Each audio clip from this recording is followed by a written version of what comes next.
শয়তান এসে ওয়াসওয়াসা দিছে, হুজুর জীবনে কি সুবিধা পাইবেন? একটা রাজকন্যা দেখলে কাঠের মূর্তিরা পর্যন্ত চাইয়া থাকবো।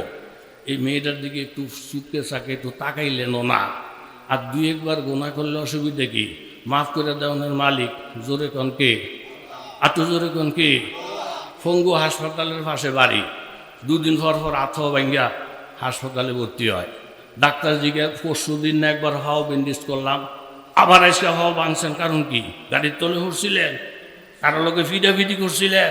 কয় না। ফাও ভাঙছেন কেমনে? আমি নিজে ফিডাইয়া ভাঙ্গে লেছি। নিজে ফিডাইছেন কেন? পঙ্গু হাসপাতালের লগে ঘর, আথা ভেঙে না নিলে আপনারা ডাক্তাররা বই বই কি চিরা খাইবেন? আপনার করে কাজে লাগাই দেই, আজকে হাত ভাঙ্গে লাই, এলে হাও ভাঙ্গে লাই, আপনারা তো আজেরে বই বইয়ে মাছিয়ে না মারেন। এই জন্যই কাম করি। ডাক্তার বলবে এই বেড়া কপাল করা, পঙ্গু হাসপাতালে এই জন্য দেওয়া হয় নাই ইচ্ছা করে করে মানুষ হাত ভেঙ্গে ভেঙ্গে পঙ্গু হবে।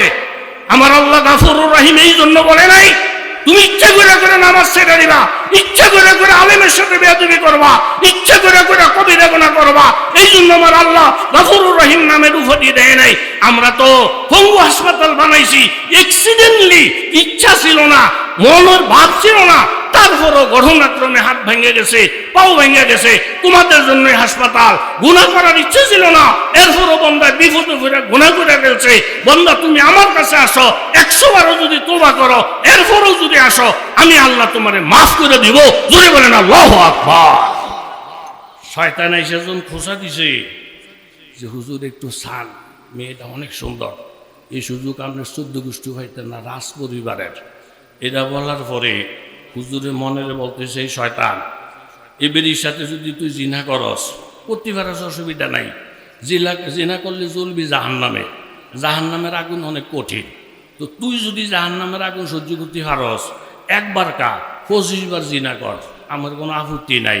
তো তুই জাহান্নামের আগুন সহ্য করতে পারবি কি না আমি তোর একটু পরীক্ষা করবো। এই বইলা হাতের একটা আঙ্গুলের মাথা মোম জ্বালাইয়া আগুনের মধ্যে আঙ্গুলের মাথাটা ধরছে। আগুন যখন লাগছে, হি আগবো, এই আগুনের মধ্যে হাত জ্বালানো যেত না। তাড়াতাড়ি করে আঙ্গুল লুয়েছে, আর নেস্তে পার কইরা কইতেছে, না রে মন, না রে মন, এ আগুনে জ্বলন যেত না। যেই জিনা করলে আগুনে জ্বলন লাগে, মাত্র হাত হিসুম জ্বলবো পুরা শরীর, না না সম্ভব না। আধা ঘন্টা পরে নফসে আবার ধোকা দিছে, আবার হাতটা আগুনের মধ্যে দিছে, আবার নফসে থাইমা গেছে। এরকম করতে করতে আঙ্গুলের মাথারই পোড়া শেষ। আর বেরিয়ে একটু পর পর কান্নে কান্নে চায়, এই বেটা দিকে দূর পর পরে আঙ্গুলটা মাথার মধ্যে ঢুকা। কারণ কি? রাত্র যখন শেষ হয়েছে, ওনার থেকে বাঁচাইছে ওনারে কি? জোরে কর কি? মেয়ে লোক চলে গেছে। আস্তে আস্তে গিয়া সে তার ঠিকানা মতো গেছে। কই গেছে না গেছে এটা দরবেশ আর জানে না।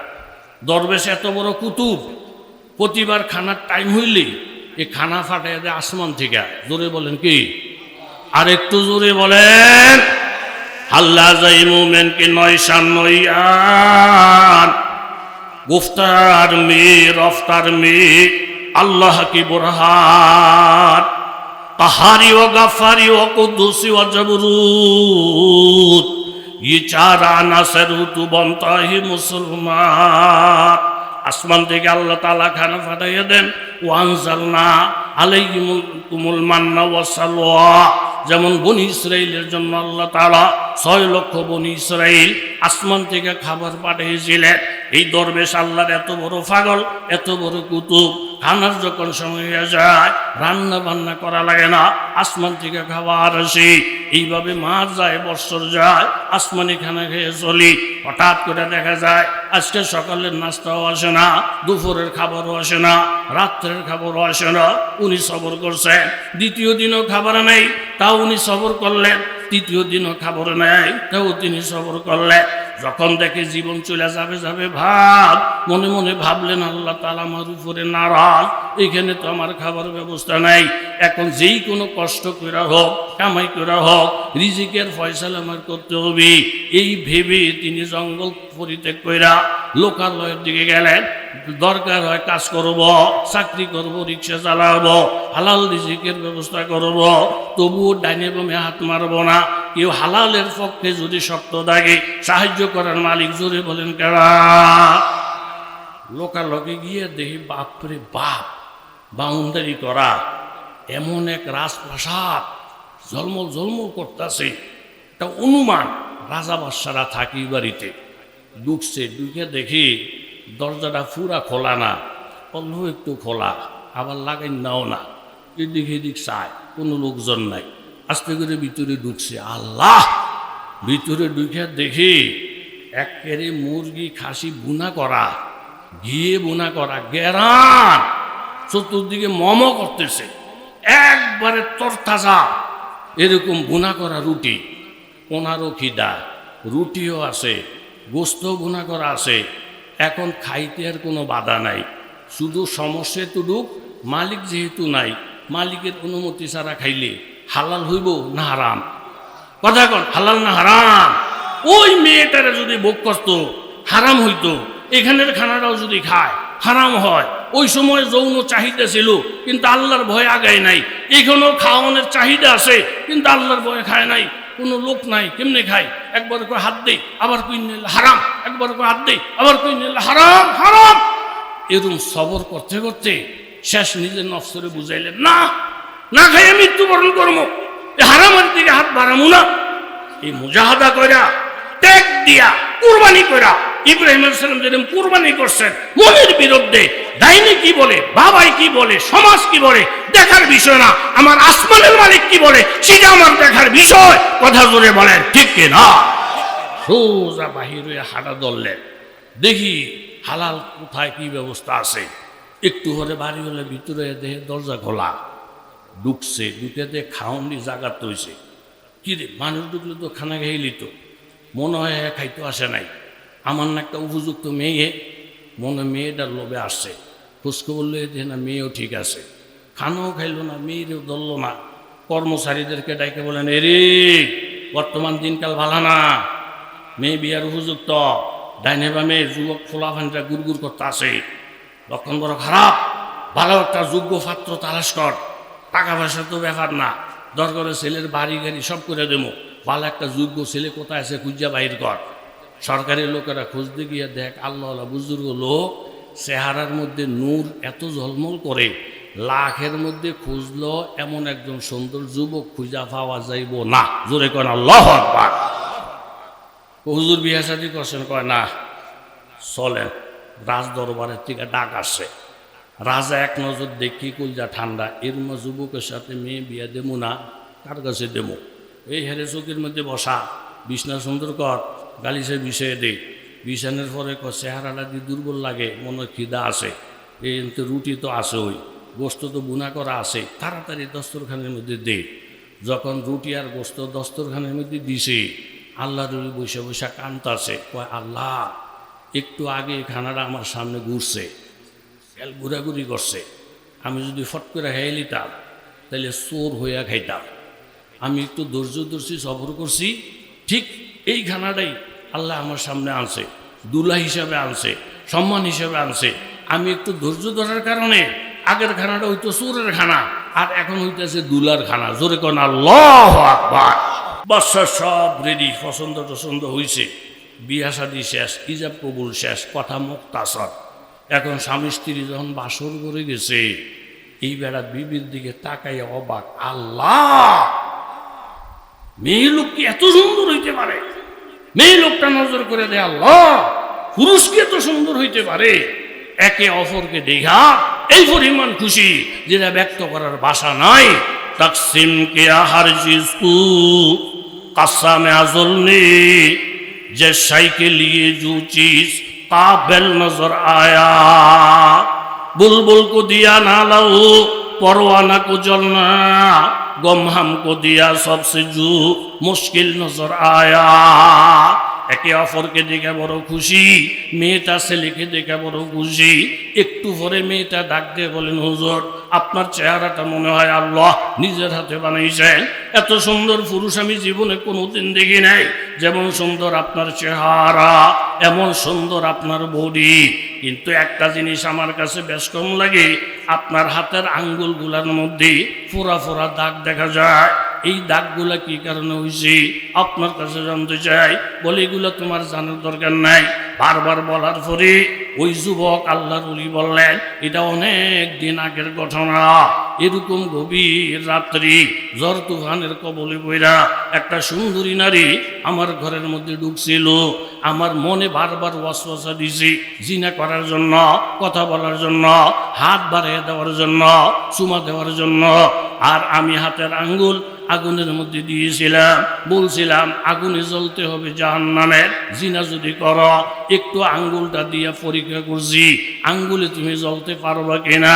দরি আতশ না দারি তকতে সুজ, দরি আতশ না দারি তকতে সুজ, বরি আতশ বরি দরিয়া তসনা দারি তকতে সুস, বছরে আব দরি আতস জন্ম রোজ। মনের ডাক দেয়া বলছি, হরে মন, এই আগুনের মধ্যে তোর আঙ্গুল যখন জ্বলতে পারলো না, সারাটা শরীর যদি আগুনে ফালাইয়া দাও তাইলে তুমিও জ্বলতে পারবা না। ফাল্লাযীনা কাফারু কুত্তিয়াত লাহুম সিয়াবুম মিন নার। ইমান ছাড়া যদি বাবা কবরের মধ্যে যাও, তাহলে আমার আল্লাহ তাআলা বেঈমানের জন্য একটা আগুনের পোশাক বানাইবি। ইউসাব্বু মিন ফাওকি রুসিহিমুল হামিম, মাথার মধ্যে গরম পানি ঢালবে। ইউসারু বিহি মা ফি বুতুনিহিমুল জুলুদ, এই গরম পানির তাপ এত বেশি হবে, এরকম ভিতরের নারী বুড়িগুলা সব বাহির হয়ে যাবে, চামড়াগুলা সব জ্বলিয়া যাবে। ওয়ালাহুম মাকামিউ মিন হাদিদ, লোহা দিয়ে একটা গুরজু বানাবে। কুল্লামা আরাদু আইয়াখরুজু মিনহা মিন গাম্মিন উইদু ফিহা, এই আগুনের তাপ সইতে যখন পারবে না, গুরজের বাড়ি যখন সহ্য করতে পারবে না, ও এলাকার যুবক বাবারা, যুবতী মায়েরা, লক্ষ্য করে শুনো গো মা, এক একটা লাফ মারবে জাহান্নাম পার হইয়া, টপকাইয়া পার হইয়া যাওয়ার জন্য। উইদু ফিহা, আবার ধরে ধরে ভিতরে আনবে আর বলবে ফাযুকু আযাবাল হারিক। তখন যুবক বললেন, দেখো যুবতী, এইভাবে আমি হাতের আঙ্গুলটা বারবার এরকম আগুনের মধ্যে দিছি, মনেরে বুঝাইছি, দেখো তুমি আগুনে জ্বলতে পারবা কিনা। তখন আমার মন শান্ত হইছে, আমি জিনার থেকে বাঁচতে সক্ষম হইছি, আল্লাহ পাকের দয়া হইছে। এইটাই হলো কারণ আঙ্গুল ফোড়ার। কথাটা বলার সাথে সাথে মেয়েটা জিজ্ঞাসা করে, হুজুর, যেই মেয়েটারে দেখা জিনার থেকে বাঁচার জন্য নফসের সাথে মোকাবেলা করলেন, মনের বিরোধিতা কইরা আল্লাহর হুকুম অনুযায়ী চললেন, ওই মেয়েটার খোঁজ খবর পাইছেন কিনা? বলে, আমি তো জানি না মেয়েটা কোথাকার, কোন দেশের। মেয়েটা ডাক দেবেন, হুজুর, আল্লাহর কসম খেয়ে বলছি, যেই মেয়ের থেকে জিনার থেকে বাঁচার জন্য বারবার হাতের আঙ্গুলটা ফুরাইয়েছিলেন, যেই মেয়েটা আপনার ঘরে ঢুকছিল, আল্লাহর কসম এই মেয়েটা আমি ছিলাম। জোরে বলেন আল্লাহু আকবার। দেখেন আমার আল্লাহ তাআলা কত বড় দয়ালু। এমন সুন্দরী মেয়ে পাইয়া সুযোগ থাকা সত্ত্বেও হাত বাড়াইলেন না, সুযোগ থাকা সত্ত্বেও নিজের মুখ ব্যবহার করলেন না। আপনার সবরের কারণে আল্লাহ তাআলা আপনাকে ঠকাইয়া দেয় নাই।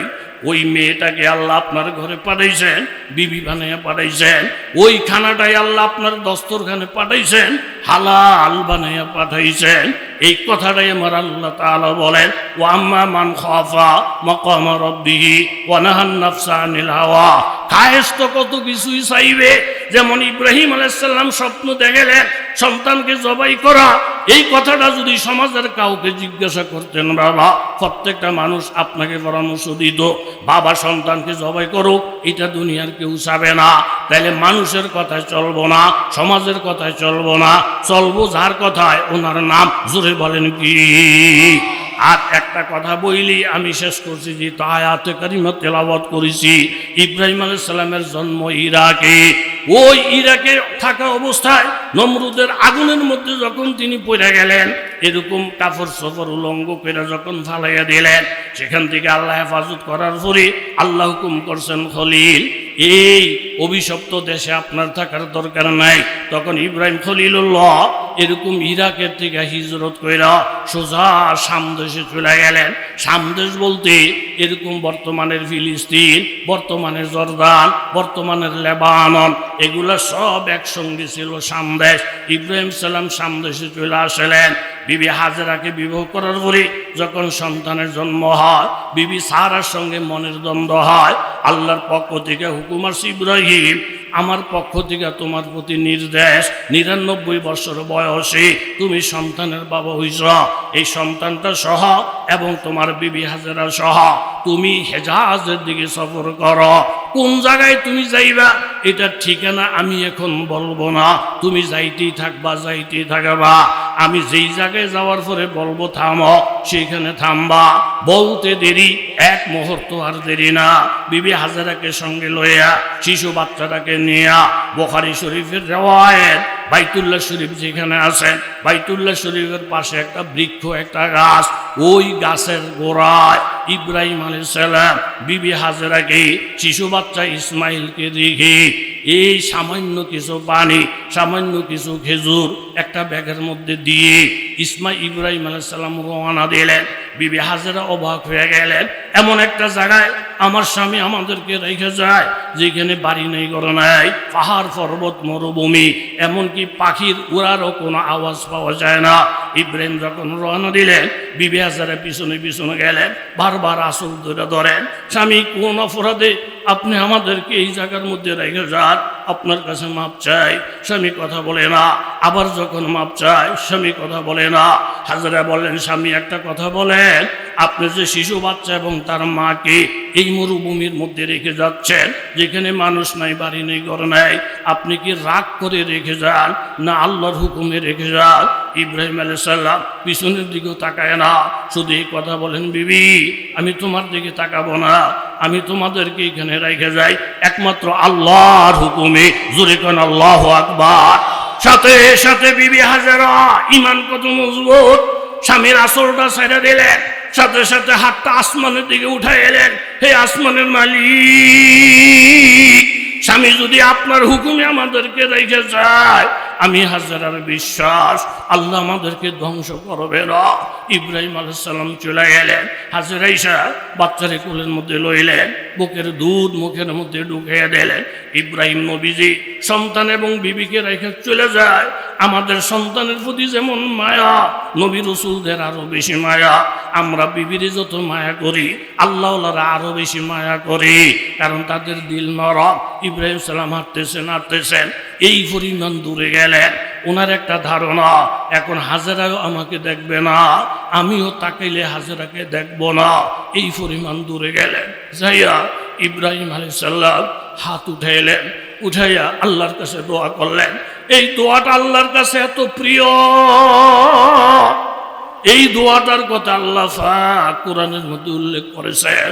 ইব্রাহিম আলাইহিস সালাম দোয়া করেন, রব্বানা ইন্নী আসকানতু মিন যুররিয়াতি বিওয়াদিন গায়রি জি জারইন ইনদা বাইতিকাল মুহাররাম রব্বানা লিয়ুকিমুস সালাহ। ইব্রাহিম নবীর অন্তরটা তখন কেমন নরম, দিলটা কি পরিমাণ ভাঙ্গা। একটা শিশু বাচ্চা, তার মা এমন একটা জায়গায় রেখে গেলেন যেখানে মানুষ নাই, বাড়ি নেই, ঘর নাই, একটা গাছ এরকম ফল দিবে এমন ফল দেওয়া কোনো গাছও নাই। ইব্রাহিম দোয়া করেন, রব্বানা আমি আমার সন্তানকে রেখে গেলাম এন্দা জিজারেন গায়ের, এরকম একটা জায়গার মধ্যে যেখানে কোনো গাছ নাই, তরুলতা নাই, মানুষ নাই, ব্যবসায়ী নাই, ঘর বাড়ি নাই, এন্দা বাইতিকাল মুহাররাম, আমার দিলে সাক্ষী দেয় আশেপাশে তোমার ঘর আছে। রব্বানা লিয়ুকিমুস সালাহ, এই সন্তান বড় হইলে তোমার ঘর আবাদ করবি। ফাজাল আফিদাতাম মিনান নাস তাহবি ইলাইহিম, এখানে না মানুষ নাই, পৃথিবীর যেই জায়গাতে মানুষ থাকুক না কেন, আমার ইব্রাহিমের প্রতি দিলের আকর্ষণ এমনভাবে বাড়াইয়া দিও, যেমন এরকম চুম্বক যেমন লোহাকে টানে, দুনিয়ার যেই কোনো জায়গায় মানুষ থাকুক তাদের কলবের মধ্যে যেন ইসমাইলের মায়া হয়, হাজেরার মায়া হয়, তাই না তাদেরকে এখানে নিয়ে আসবা। এবং অরজুক আহলাহু মিনাস সামারাত, এই মক্কায় যারা বসবাস করবে তাদেরকে তুমি ফল ফ্রুট খাওয়াইও, এইভাবে আফের আঙ্গুর খাওয়াইও, যেই মৌসুমে যেই ফল এই মক্কায় থাকবে না এমন ফল ফ্রুটও তাদেরকে খাওয়াইও। ইব্রাহিম আলাইহিস সালাতু ওয়াস সালাম দোয়া করলেন, আল্লাহর কাছে দোয়া কবুল হয়ে যায়। বিবি হাজেরা একটু একটু করে মুখে পানি দেয়, বুকের থেকে দুধ খাওয়ায়, এখন পানিও শেষ, খেজুরও শেষ, বুকের দুধও শেষ। ছেলেটা যে চিৎকার দিব গলার আওয়াজ শুকিয়ে যায়। এখন বিবি হাজেরা পাগলের মতন হয়ে গেলেন, এই গাছতলায় বাচ্চাটা রেখা একটা দৌড় দিয়ে সাফা পাহাড়ের মধ্যে উঠলেন। হাজী সাহেবরা তো আপনারা দেখছেন, সাফা পাহাড়টাকে আপনারা এখন চোখের সামনে নিয়ে আসেন। সাফা পাহাড়টার মধ্যে উঠা এইভাবে ডাইনে তাকায়, বামে তাকায়, জোরে জোরে আওয়াজ দেয়, এখানে কোন আল্লাহর বান্দা আসনি রে? আমার কলিজার টুকরা একটা সন্তান না খেয়ে মারা যায়, তোমরা কেউ আসনি? কোনো জবাব নাই। তখন এখান থেকে লাইমা সমতল একটা জায়গা, এই জায়গাটা জোরে দৌড় দিয়া পার হইছেন। কারণ সমতল জায়গার মধ্যে দাঁড়াইলে ডাইনি বামে কিছু দেখা যায় না, দুম বন্ধ হইয়া যায়। এই জন্য এই জায়গাটা দৌড় দিয়া পার হইয়া আবার মারোয়া পাহাড়ের মধ্যে উঠছেন। ওইটা ডাইনি বামে তাকাইছেন, কে আছো বাজা? আমি এই বিপদের মধ্যে সন্তান নিয়ে আসি। এইভাবে একবার দুইবার না, তিনবার চারবার না। আর সাফা পাহাড়টার মধ্যে উঠা এইভাবে তাকায়, দেখে গাছতলায় ইসমাইল এখনো জিন্দা আছে। মারোয়া পাহাড়ের মধ্যে উঠা আবার নজর করে তাকায়, দেখে ইসমাইল এখনো আছে। এই জন্য হাজী সাহেবরা যখন সাই করে সাফা পাহাড়ের থেকে নজর করে তাকাইয়া দেখে বাইতুল্লাহটা দেখা যায়। যেই তাকানিটা মা হাজেরা তাকাইছিলেন, হাজেরা যে সন্তানের দিকে তাকাইছেন, এই তাকানিটা আল্লাহর কাছে এত পছন্দ হয়ে গেছে, আল্লাহ তাআলা কিয়ামত পর্যন্ত হাজীদেরকে বলছেন তোমরাও হাজেরার মতন তাকাইয়া থাকবা। যেই জায়গাটা হাজেরা দৌড় দিয়া পার হইছেন, আল্লাহর কাছে দৌড়টা তো পছন্দ লাগছে, আল্লাহ হুকুম করছেন কিয়ামত পর্যন্ত যত হাজির এই জায়গাটা পারিবা তোমরাও হাজারার মতন দৌড় দিবা। হাজারার চাউনিটা আমার কাছে যেমন ভালো লাগছে, তোমরাও যদি হাজারারে অনুসরণ করে এইভাবে তাকাবার দৌড়াও, এটা আমার কাছেও ভালো লাগে। 7 বার চক্কর দেওয়ার পরে বিবি হাজেরা দেখলেন হঠাৎ ছেলের হাত পা নড়াচড়া করতেছি, দূর ফেরে আসলেন। আইসা দেখেন ভিতরের থেকে পানি এইভাবে ঝরঝর ঝরঝর করে উতরাইতেছি। হাজরা আলাইহিস সালাম সাথে সাথে পানিটারে বান দিলেন, বান দিয়ে বলেন জম জম। এটার বাংলা অর্থ হইল থাম থাম, এই পানি তোরা গড়াইস না, এই পানি তোরা গড়াইস না, থাম থাম কইয়া বান দিলেন। এটি হইল জমজমের কুয়া, এটি হইল জমজমের পানি। এখানে বাড়ি নেই আর ঘর নাই। আমার আল্লাহর নবী বলেন মাউ জমজমে লিমা শুরিবালাহ, জমজমের পানিটা শুধু পানি না, পিপাসক খাইলে পিপাসা নিবারণ হইয়া যায়, ক্ষুধার্ত খাইলে খাওয়ার কাম হয়ে যায়, অসুস্থ রোগী খাইলে ব্যারাম ভালো হয়ে যায়। আল্লাহ তাআলা ইসমাঈল সালামের বরকতে এই পানি কিয়ামত পর্যন্ত মানুষ খাবে, কিন্তু শেষ হবে না। কিন্তু মূল দাঁড়াইল কোন জায়গাটার মধ্যে বাজান? এই দুইটা কথার সারাংশ হইল এই, ইব্রাহিম আলাইহিস সালাম আল্লাহর হুকুম মাইনা যখন আল্লাহর কাছে দোয়া করছেন, আল্লাহ দোয়া কবুল করছেন। পানির কারণে লোকজনের বসতি হয়েছে, কবিলে জারহাম হয়েছে। এখন যে মক্কা দেখেন, এই যে আরব দেশ দেখেন, এই আরব দেশের মূলত মালিক বিবি হাজেরা, আরবের মূল মালিক হযরত ইসমাঈল আলাইহিস সালাম। তাদের কারণে আরব আবাদ হয়েছে, জোরে বলেন ঠিক কিনা? ওই যে মাতাব যেই জায়গার মধ্যে আমরা তোয়াফ করি, ওই জায়গার মধ্যে বহু নবীদের কবর, এবং হাতিমে কাবার মধ্যে ইসমাঈল আলাইহিস সালামের কবর এবং বিবি হাজেরার কবর। এই জন্য আল্লাহ তাআলা বলেন ওয়াইদ তাআলা ইব্রাহিম রাব্বুহু বিকালিমাতিন, আমি ইব্রাহিমকে যতবার পরীক্ষা করেছি ফাতাম্মাহুন্না, অতবার ইব্রাহিম পরীক্ষায় সফলতা অর্জন করেছেন। এই জন্য আপনার আমিও যদি খাঁটি মুমিন হিসেবে দুনিয়াতে বাঁচতে চাই, আল্লাহর পক্ষ থেকে পরীক্ষা আসবে কি আসবে না? তাহলে পরীক্ষা আসবে, কুরবানির একটা পরীক্ষা। যাদের উপরে কোরবানি, আমরা আল্লাহ সন্তুষ্টির জন্য কোরবানি দেব, নামের জন্য না। কোরবানির মাসলা মাসাইল ইত্যাদি এগুলা স্থানীয়ভাবে আপনারা উলামায়ে কেরামদের থেকে জানতেছেন। বড় বড় উলামায়ে কেরাম এই এলাকার মধ্যে আছে, মাওলানা ইমদাদুল্লাহ খান সাহেব সহ, মাওলানা মঈনুদ্দিন সাহেব সহ, এই প্রত্যেকটা এলাকার মসজিদের ইমাম সাহেবরা আছেন। এরপরে আমার পরপর যিনি আসবেন, যারা আমি মাসুক ডাকে, হযরত মাওলানা খালেদ সাইফুল্লাহ আইয়ুবী সাহেব, আমি ওনারে মাসুক বলে ডাক দিই, উনি আমাকে মাসুক বলে ডাক দেন। এরপরে হযরত মাওলানা হাফিজুর রহমান সিদ্দিকী কুয়াকাটা। এই যে সমস্ত উলামায়ে কেরামদের দাওয়াত আপনাদের এখানে, এতে কি আপনারা খুশি না বেজার? জোরে বলেন খুশি না বেজার? তাইলে এই বাতাকাশিতে কয়েকদিন আগেও উলামায়ে কেরামের একটা প্রশিক্ষণ যে শিক্ষক দেন, 500-র উপরে আলেম উলামার কদম এই বাতাকাশির জমিনে পড়ছে। এতে আপনারা খুশি হয়েছেন না বেজার হয়েছে? তাহলে যাদের উদ্যোগে যাদের কারণে হক্কানি আলেম ওলামাদের কদম পড়ে এইভাবে বড় বড় ওলামায়ে কেরাম এই জমিনের মধ্যে আসে। এই যে নজর করে দেখেন, এত বড় বিশাল মাঠ, পুরাটা মাঠ মানুষে কানায় কানায় ভরা। এতে বোঝা গেল এই দেশের মানুষ আলেম ওলামাদের পক্ষে না বিপক্ষে। তাহলে বাতাকাশির জমিন আবাদ হোক, উসমানিয়া মাদ্রাসা দিন দিন আরো রৌনক হোক। এটা কারা কারা দিল থেকে চান? আমি নজির আহমদ যেহেতু আপনাদের বেশি কাছের মানুষ, আমার উস্তাদের গ্রাম, আমার সাথী সঙ্গীতের গ্রাম, এটা আমার মহব্বতের গ্রাম। কেগলার হুজুর হযরত মাওলানা আব্দুল হক সাহেব রহমতুল্লাহ আলাইহির মতন লোক, উনিও কোনো এক সময় এই উসমানিয়া মাদ্রাসার উস্তাদ ছিলেন। এই মাদ্রাসার পড়ুয়া ছাত্র বাংলাদেশে বহুত আছেন। মাওলানা আব্দুল গফফার সাহেব রাজশাহীতে আছেন, উনিও এক সময় এই মাদ্রাসার ছাত্র ছিলেন। এই মাদ্রাসা হওয়াতে আপনারা কারা কারা খুশি? হাত তুলে দেখা, নারায় থাকবে। আরো জোরে বলেন নারায় থাকবে। আমি আমার ভাতিজা হযরত মাওলানা ইমদাদুল্লাহ খান, তাকে আমি স্বাগতম জানাই, ধন্যবাদ জানাই। যেহেতু যার যে যোগ্যতা আছে এটা আপনাকে মাইনা নিতে হবে। সব গুণ আমার মধ্যে নাই, আমার মধ্যে দোষও আছে। সব গুণ ওনার মধ্যে নাই, ওনার মধ্যে কসুরি আছে। দোষ গুণ মিলাইয়া এরপর আল্লাহ তাআলা মানুষ বানাইছে। আবার কিছু মানুষ আছে ওনার কোনো দোষই নাই। এবং আমার অত্যন্ত প্রিয় ওস্তাদ মোহসেন ওস্তাদ, যে ওস্তাদের ঋণ পরিশোধ করার ভাষা আমার কাছে নেই, হযরত মাওলানা জয়নুল আবদিন সাহেব দামাত বারাকাতুহুম। আমার জানা মতো সারা বাংলাদেশে আমার শুধু দুইজন ওস্তাদ জীবিত আছেন।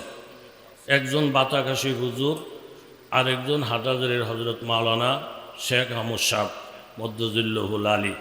এটা আমার ওস্তাদের এলাকা। আমি আমার ভাতিজা যাকে ডাকে হযরত মাওলানা ইমদাদুল্লাহ খান, সাধারণত আমাকে কাকা ডাকে। বলছিলাম যে কাকা আমি তো বারবারই আসা যাওয়া করছি, তারপরও আবদার করছেন কাকা আপনি বয়ান না করেন, বাতাকাশির মানুষগুলো একটু দেখে যান। আমি যে আপনাদেরকে দেখতে আসলাম, দেখলাম, দেখে আমি খুশি হইলাম। আপনারা খুশি হয়েছেন কারা? একটু হাত তুলে দেখান তো। আল্লাহ কবুল মঞ্জুর করেন। সম্ভবত 8:15 আজান হবে, অতএব সময় একেবারে কম। দুইটা আয়াতে কারিমা তিলাওয়াত করেছি। ইব্রাহিম আলাইহিস সালাতু ওয়াস সালামের প্রসঙ্গ, কোরবানি আসলে ইব্রাহিম আলাইহিস সালামের প্রসঙ্গ আসবে, হজ আসলে ইব্রাহিম আলাইহিস সালামের প্রসঙ্গ আসবে, বাইতুল্লাহ শরীফের কথা আসলে ইব্রাহিম আলাইহিস সালামের প্রসঙ্গ আসবে। ইব্রাহিম আলাইহিস সালামের স্মৃতি বিজড়িত সে হজের প্রত্যেকটা কাজ, বাইতুল্লাহর কাজ এবং কোরবানির পাটে পাটে ইব্রাহিম খলিলুল্লাহর কথা আসবে। ইব্রাহিম আলাইহিস সালামের মাধ্যমে আল্লাহ তাআলা কোরবানির প্রথাকে চালু করেছেন। কোরবানি মানে ত্যাগ, মনের মতো না চলে আল্লাহর হুকুম মোতাবেক চলা, এটার নাম বড় একটা কোরবানি। কথা জোরে বলেন ঠিক কিনা? এরকমভাবে একটা রাজ পরিবার পুরা ফ্যামিলি নিয়ে আপনার ভ্রমণে বাহির হয়েছেন, বনভোজনে বাহির হয়েছেন। বনভোজন মানে বনের মধ্যে বৈশা বৈশা খাওয়া। যেমন আমাদের দেশে বহু লোক আছে বাড়ির থেকে খাসি মুরগি নিয়ে ওই যে রাজেন্দ্রপুরের জঙ্গল, বিভিন্ন জঙ্গলে বনে বৈশা বৈশা খায়। এটাকে বলা হয় বন ভোজন, বনের মধ্যে বৈশা খাওয়া। আমাদের দেশেও এরকম বনভোজনের একটা পার্টি আছে। যেমন আমরা আগে দেখছি ঘরের থেকে হাঁস মুরগি ধরে দইরা ফাট খেতে জঙ্গলে বৈশা বৈশা খাইতো। যারা বাড়ির থেকে হাঁস মুরগি ধরে জঙ্গলে বৈশা খায়, আমাদের বাসায় এগুলাকে শিয়াল বলে, এগুলাকে বাওরাল বলে। এরা ঘরের মুরগি ঘরে খাওয়া পছন্দ করে না, জঙ্গলে বৈশা খায়। রাজ পরিবারের লোক বনভোজনে যাওয়ার পরে হঠাৎ ঝড় তুফানের কবলে পড়া এক একজন এক এক জায়গায় চলে গেছে, কারো সাথে কারো কোনো মোলাকাত নেই। এর মধ্যে মেয়ে বাবা হারা, এরকমভাবে বাবা তার স্ত্রী হারা, এক একজন এক এক জায়গায় চলে যাওয়ার পরে মেয়েটা অসহায়।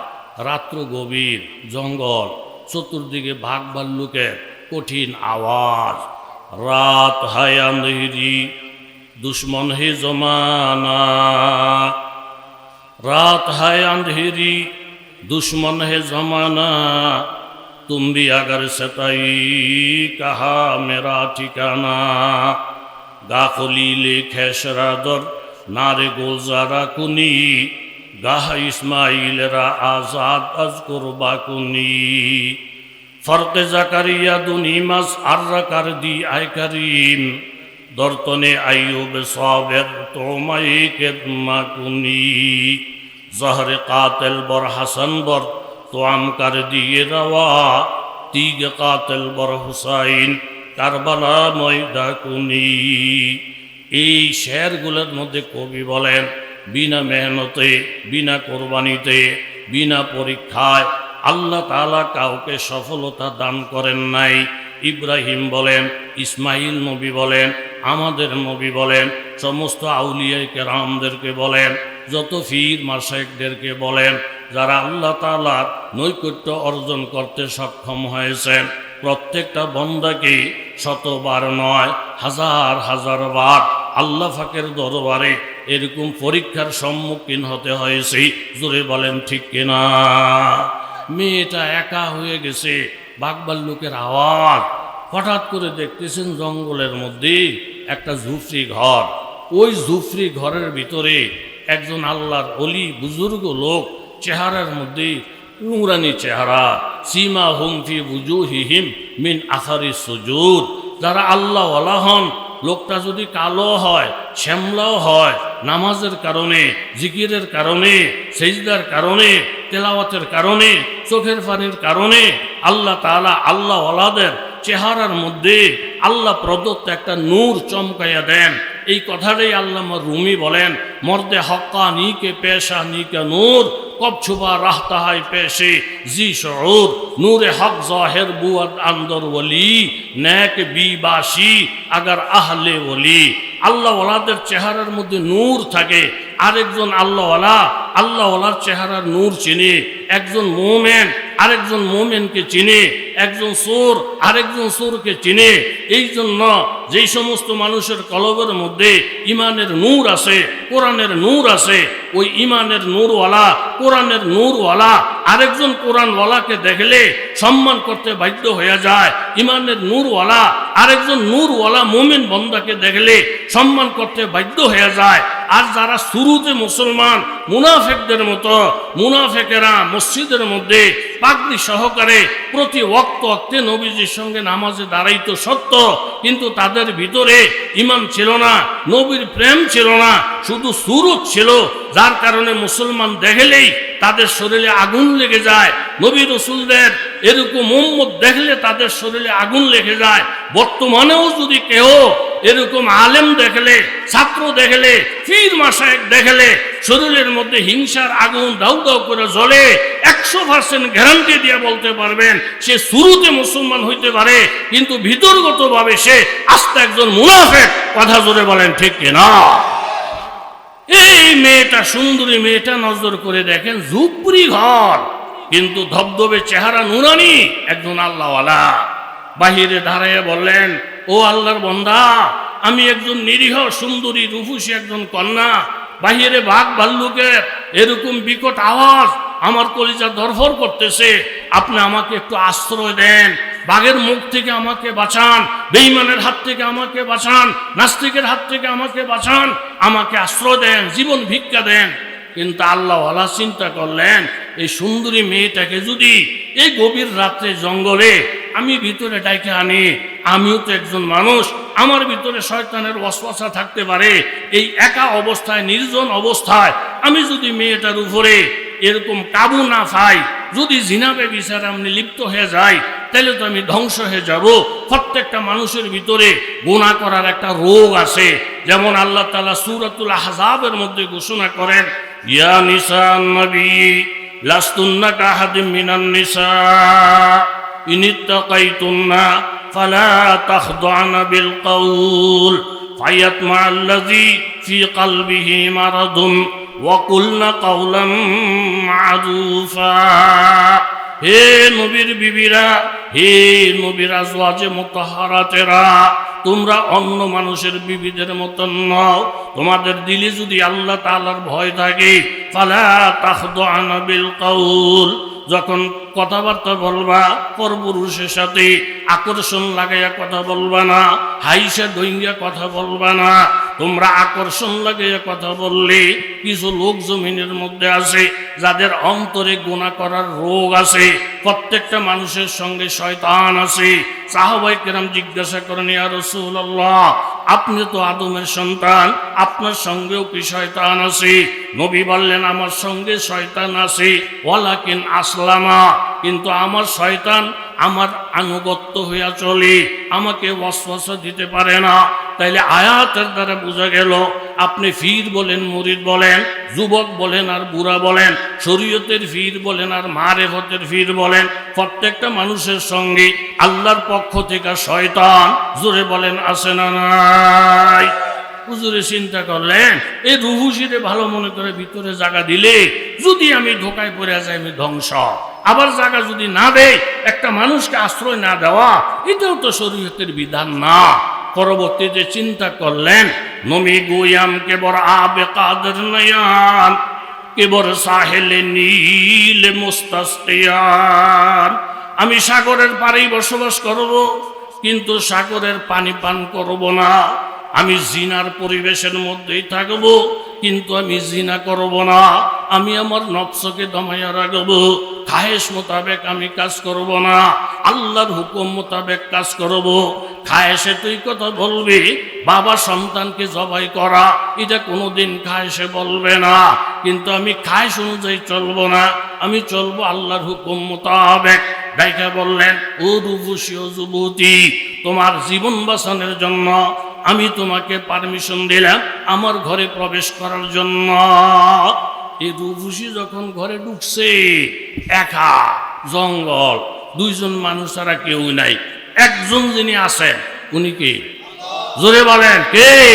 পালতা হায় বিজু কো মেট্টি কি তারিকি মে কোন दरिया के मौजू से उठता है सहाब, किसने लाया खींच कर पश्चिम से बादे साज़ेगार, खाकी ये किसका है ये नूरे आफताब, जहाँ तूफानों में फंस सफीना डगमगाता है, यही कदर खुदा वो ना खुदा मालूम होती है। আল্লাহর ভয় অন্তরের ভিতরে আছে। ঢোকার সাথে সাথে বললেন, দেখো যুবতী, তুমি আমার দিকে, আমার চেহারার দিকে তাকাইবা না, তুমি পূর্ব দিকে তাকাইয়া থাকবা, আমি পশ্চিম দিকে তাকাইয়া থাকব। আমিও তোমাকে দেখব না, তুমিও আমাকে দেখবা না। এইভাবে কোন রকম রাত্রিটা কাটাইয়া সকাল যখন আলো হইয়া যাবে, তুমি আমার ঘর ছাড়বা। এর থেকে বেশি তোমাকে সুযোগ দেওয়া আমার পক্ষে সম্ভব না। আর দোয়া করলেন, আল্লাহ তুমি আমাকে গুনাহ থেকে বাঁচাও। ওয়ামা উবাররিউ নাফসি ইন্নান নাফসা লাআম্মারাতুম বিসু ইল্লা মা রাহিমা রাব্বি। এইভাবে উনি দুরূদ পড়তেছেন, ইস্তেগফার পড়তেছেন। মেয়ে একদিকে তাকিয়ে আছেন, উনি আরেক দিকে তাকিয়ে আছেন। এর মধ্যে শয়তান একজন, কথা জোরে বলেন, আছে না নাই? আর একটু জোরে বলে, হেতার হুশ নাই। যেখানে মানুষ হেনে শয়তান। হুজুর একজন টুপি মাথায় দিয়া, ফাগড়ি মাথায় দিয়া ঘুমাইতেছে, একটু সময় রেস্ট নিবেন। এর মধ্যে এক টুপিওয়ালা আইসা বলি, হুজুর তাড়াতাড়ি করে এখান থেকে ওঠেন, এই যে পিছনে একটা ওয়াল আছে একবারে কাঁচা, মাত্র বেড়ারা ইটগুলা গাঁথনি দিয়ে গেছে মাগরিবের পরে, যে কোনো সময় এটা ভেঙে ফেললে মরবেন, বউ বিধবাবে ফোলাফানি টিম, ওঠেন ওঠেন ওঠেন। হুজুরে লাভ দিয়ে উঠতে 10 হাত দূরে গিয়ে আবার বিছনা ফেলাইছে। এর মধ্যে দেখে ওয়াল ভেঙে পড়ছে। হুজুর কাল্লাই লোকটা যদি উপকার না করতো, ওয়ালের তলে যাতা হইয়া মরতাম। বেড়া তো বিশাল একটা উপকার করছে। যাইয়া সালামালকে দিয়ে মুসাফা করে বললেন, দোস্ত আপনি কি আমাকে এত উপকার করলেন, ঘুমের থেকে ডাইকে না দিলে ওয়ালের তলে পড়তাম, মরতাম। আপনার সতর্কতায় আমার জীবন রক্ষা পাইছে। আপনি কি? হুজুর আমি শয়তান। হুজুর কই, ইন্না লিল্লাহ। শয়তানের কাজ মানুষের ক্ষতি করা। এই হিন্দুদের কাজ হলো মুসলমানের ক্ষতি করা, ইহুদি নাসারাদের কাজ হলো মুসলমানের ক্ষতি করা। এই যে মাহবুবুর রহমান আশরাফি সাহেব বলে গেছেন না, ওই যে ভারতের নতুন নেতা, তার অরিজিনাল বাড়ি বলে বরিশাল। এই বরিশাল্লায় ভারতে গিয়া এখন বিজেপির পক্ষ থেকে ক্ষমতায় আইসা অবৈধভাবে হুঙ্কার মারতাছে মুসলমানদেরকে, হে মুসলমানের বাচ্চারা, ভারতের জমিনের মধ্যে কোন পশুর উপরে ছুরি লাগায়া কোরবানি করা যাবে না। বিশাল বিশাল মসজিদগুলাকে ভাঙ্গা মন্দির বানানোর পায়তারা করতেছে। মুসলমানদের অলিতে গলিতে বুলডোজার দিয়া দিয়া মুসলমানদের বাড়িঘরগুলা ঘুরাইয়া দিতেছে। হে ফেসাব খাউন্না জাতি, যারা গরুর প্রস্রাব খায়, এই প্রস্রাব খাউন্না জাতিরা যদি যারা গরুর দুধ খায় তাদেরকে যদি হুঙ্কার দেয়, এই দেশের মধ্যে মুসলমান নিশ্চিহ্ন হবে ভারতবর্ষ থেকে কল্পনা করা যায় না। মুসলমান আগে ছিল, এখনো থাকবে। কোন নাস্তিক মুরতাদ আল্লাহর জমিনে থাকতে পারবে না, পারবে না, পারবে না। জোরে বলেন ঠিক কিনা? ইব্রাহিম খলিলুল্লাহর সুন্নাত কুরবানিকে নিশ্চিহ্ন করা তোর বাবারাও পারে না, তুইও পারবি না, সহ্য গোষ্ঠীও পারবে না। কথা বলেন ঠিক কিনা? ইব্রাহিম আলাইহিস সালাম আল্লাহ তাআলা খলিলুল্লাহ নাম দিয়েছেন। খলিল ওই নবীকে বলেন যেই নবী আল্লাহর জন্য পাগল। আমার নবী যখন মেরাজের রাত্রে আর শাজিমের দরজায় দাঁড়াইলেন, তখন নবীজির পায়ের মধ্যে জুতা মোবারক। আল্লাহ নবী হঠাৎ ভাবলেন জুতা নিয়ে মেরাজে চলে আসি, আর শাজিমের দরজায় দাঁড়িয়ে গেছি। মুসা কালিমুল্লাহ জুতা পায়ে দিয়ে আল্লাহর সাথে কথা বলতেছিলেন। আল্লাহ ধমক দিলেন, ইখলা না লাইক ফাইন্নাকা বিল ওয়াদিল মুকাদ্দাসে তুয়া। হে মুসা, কত বড় কলিজা, জুতা পায়ে দিয়া মোবারক পাহাড়ে তুমি কথা বলো। ধমক দিয়ে জুতা খোলাইয়া ফেললেন। আর আমি মুহাম্মদুর রাসূলুল্লাহ আর শাজিমের দরজায় পায়ের মধ্যে জুতা, বেয়াদবির থেকে হয়তো খালি হবে না। আমার নবী তাওয়াজু কইরা জুতা খোলার জন্য হাত বাড়াইলেন। আমার আল্লাহ নবীকে ডেকে বলেন, নবী, মুসা কালিমুল্লাহর সঙ্গে তুলনা করে জুতা খোলার চেষ্টা করবেন না। মুসা কালিমুল্লাহ ওই নবী যেই নবী আমার জন্য পাগল। ঈসা রুহুল্লাহ ওই নবী যেই নবী আমার জন্য পাগল। ইব্রাহিম খলিলুল্লাহ ওই নবী যেই নবী আমার জন্য পাগল। আপনার নাম হাবিবুল্লাহ, আপনি তো ওই নবী যেই নবীর জন্য স্বয়ং আমি আল্লাহ নিজেই পাগল। জোরে বলেন আল্লাহু আকবার। আমার নবীর উম্মত ধ্বংস করবে, আমার নবীর কোরআন ধ্বংস করবে, আমার নবীর নাম নেয় যেসব মুসলমান তাদেরকে ধ্বংস করবে। আর আমার আল্লাহ আসমানে বসে বসে তামসা দেখবে, কোনদিন কল্পনাও করা যায় না। জোরে বলেন ঠিক কিনা? बातिल से दबने वाले आए आसमान नहीं है हम, 100 बार हो चुका है इम्तिहा हमारा। हे आकाश তুমি সাক্ষী, আমরা এমন জাতি বাতিল থেকে আমরা দূরে যাওয়ার জাতি না। 100 বার আমাদের পরীক্ষা হয়েছে, পরীক্ষাতে আমরা নাকাম হই নাই। ইব্রাহিম নবী যেরকম পরীক্ষাতে নাকাম হয় নাই, সে মুহাম্মদুর রাসূলুল্লাহ যে ইব্রাহিম আল্লাহর পাগল, আর যে মুহাম্মদুর রাসূলুল্লাহর জন্য স্বয়ং আল্লাহ নিজে পাগল, সেই নবীর উম্মতেরাও পরীক্ষার সামনে আসলে তারা পলায়া যাওয়ার জাতি না। জোরে বলেন ঠিক কিনা? উনি অবাক হয়ে গেলেন, আপনি শয়তান, এত বড় উপকার করলেন, ডাইকা দিলেন আমাকে। শয়তান তো ক্ষতি করার কথা কোরআন বলে, আপনি এত বড় উপকার করলেন, নিয়ম নীতি কি পাল্টে এলেছেন আপনারা? এখন ভালো হয়ে গেছেন? শয়তান বলে, হুজুর ভালো হই নাই, খারাপ করছি, দেখতে দেখা গেছে উপকার। কি খারাপটা করছি টের পাইবেন মরার পরে। হুজুর কই কি? একেবারে বুখারী শরীফের মধ্যে হাদিস আছে, ও আল্লাহর তলে সাফা করে যদি কোনো মুসলমান মারা যায়, সাথে সাথে শহীদি দরজা ভাইয়া জান্নাত। জোরে কোন আল্লাহু আকবার। আমি শয়তান দেখলাম এই লোকটা ওয়ালের কাছে, ওয়ালটা ফয়দা যদি চাতা করে সে মারা যায়, সাথে সাথে শহীদি দরজা নিয়ে হাসতে হাসতে জান্নাতে চলে যাবে। এই জন্য গুতাইয়া খোসাইয়া আপনাদের এখান থেকে উড়িয়ে দিলাম। আরেক জায়গায় গিয়ে যদি মরেন তাহলে জান্নাতটা নিশ্চিত হইল না। তাইলে আমার এই খোসানি, আমার এই গুতানি আপনার উপকারের জন্য না, আপনার ক্ষতির জন্য। শয়তান যা করবে ক্ষতির জন্য করবে, বিজাতিরা যা করবে ক্ষতির জন্য করবে, সন্দেহের কোনো অবকাশ নাই। কথা বলেন ঠিক কি না? যেমন আমগো চাইয়ে পানি ভরার লেগে, আর মিয়া পরশু দিন আপনারা পানি ভরে দিলাম, আবার আজ গাইছেন কা? তো হুজুর কইেন না, গড্ডার মধ্যে কি ঠেলা পড়ছে, একটার পর একটা বিপদ হুজুর, একটার পর একটা বিপদ। বিরক্ত হইেন না হুজুর, কি ভাব জানি করছি, ও একটার পর একটা বিপদ লাগিয়ে থায়। তা আমি আপনি কি ভাব করছেন? আপনি ভাব বিচারা পান না, নামাজ পড়েননি, নামাজ পড়েননি। হুজুর গত শুক্রবারে না নামাজ পড়ে গেলাম, আপনি কোরবানির বয়ান করেছেন, আমি হইনা গেলাম।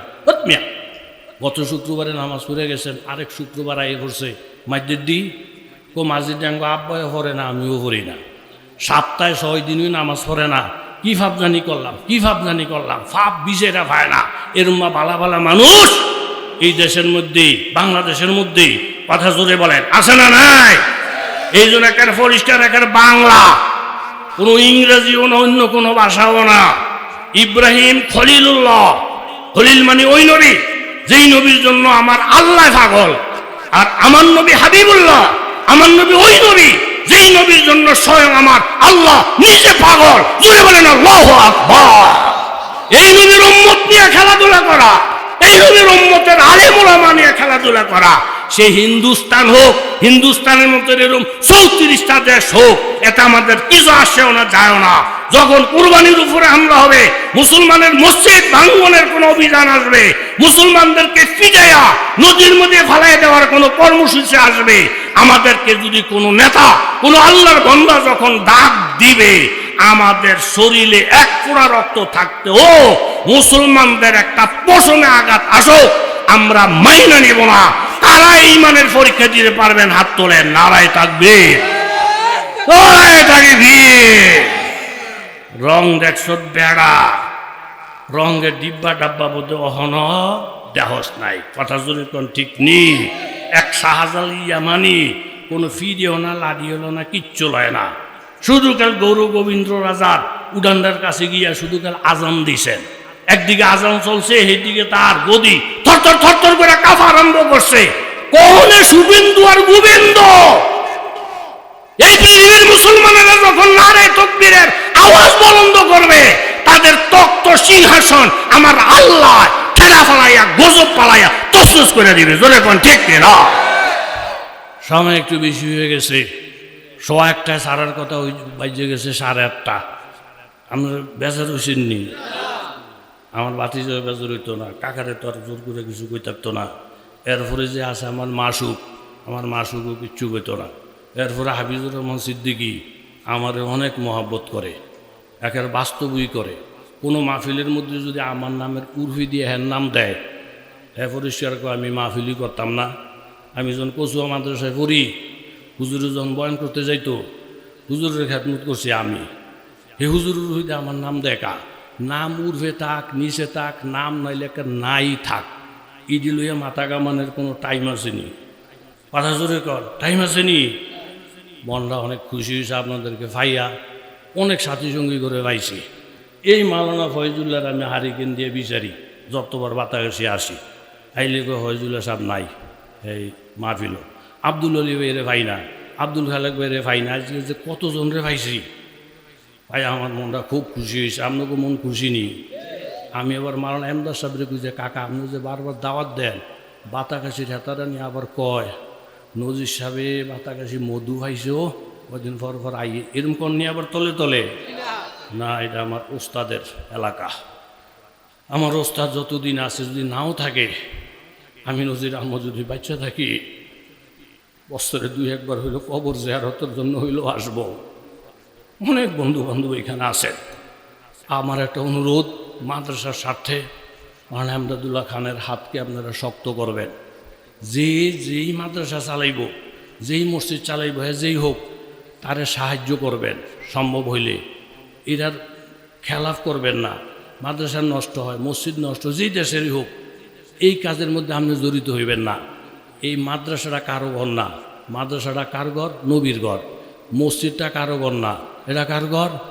এন আর্দন মানি আল্লাহ লোকে খেলা করো, এন আর্দন মানি নবীর লোকে খেলা করো। এই কাম ভুলও করবেন না, রাজি আসেননি? আর এই পরামর্শ আমার থেকে বেশি দেওয়ার অধিকার কারো নাই, যেহেতু আমি আপনাকে বেশি কাছের জানি, আপনাকে বেশি মহব্বত করি। আমি অধিকার ঘাড়াই আপনাকে বলতে পারি, যেহেতু আমার বন্ধু বান্ধব থেকে নিয়ে বহু লোক এখানে আছে। এই অধিকারটা কি আমার নাই? কথা জোরে বলে নাই?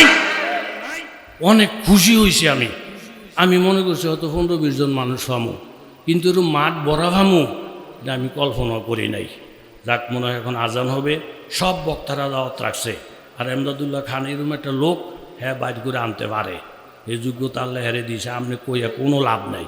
আপনি বলতে পারবেন, কিন্তু আপনি পারতেন না। এই কথাটা বলেন, সত্য কি না? ডাইনে বামে হুদা খোঁচাখুচি করে নিজের ইমান আমলে খবরদার বরবাদ করবেন না। আমি আপনাদের কাছে দোয়া চাই, এই সভাপতি সাহেব এলাকার পুরান মানুষ। আমি প্রথম যখন আইতাম তখন ওই ভাইয়ের লোক আমার দেখা হইতো। না আমি যদি ওনার নাম করা শুরু করি, এই যদি বইয়ে রয়েছে, আপনারা অবাক হয়ে যাবেন যে হুজুর আপনি করতেছেন কি। আপনি যদি এত নাম পুরো মুখস্থ কন, মুখস্থ করার কারণ হইল এই লোকগুলো আমার দিলের ভিতরে গাতা। কথা কন ঠিক নেই? আল্লাহ তুমি সকলকে কবুল মঞ্জুর করো, মাহফিলকে শেষ পর্যন্ত কবুল করে। মেঘ বৃষ্টির দিন কিন্তু আল্লাহ কত রহমত করছে আজগা, পুরাটা যেন রহমত হয়। আমিন। ওয়াখির দাওয়ানা আলহামদুলিল্লাহি রাব্বিল আলামিন।